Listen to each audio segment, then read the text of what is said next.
But then when you've taken over with the social media side of things, you get exposed to the other 80% or 85% of people who have never been to a cocktail bar, find them really intimidating.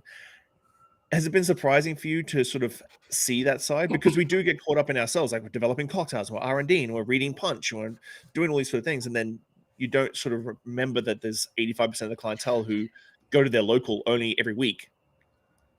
Yeah, you know what? Like, I think I've tried to stay hyper aware of that through almost like the majority of my bartending career, especially now, like being, consulting and writing cocktail menus for different places and people. And when somebody comes to me and they're like, hey, we want to do something really wild and crazy and out there, I was like, cool. What is your definition of wild and crazy out there? Because it could be completely different than mine, but also like what's your demographic?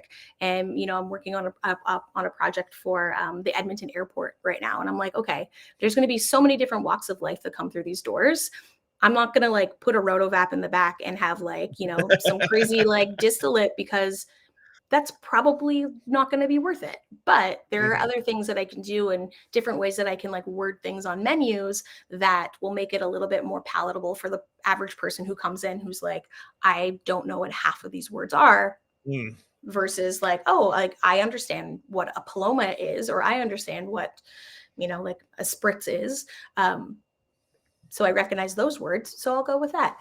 So yeah, you kind of have to like I said, I've always kind of been aware of like how I approach things. And even with like my videos and stuff, I could go a lot crazier. Like I could, I have a spinzall. I could bust out the spinzall and start doing some wild and crazy stuff. But I know my target audience and I know what they want, and I want them to be able to replicate the things that I do. So I try not to have too many homemade ingredients. But then again, like you can do something really weird and wild and crazy and think that like when I started posting about milk liqueur, I was like, there's no way in hell anybody's going to make this. And now it's like one of the most popular posts that I put out there, and people are making milk liqueur at home. And I'm like, this is but amazing. And I love it.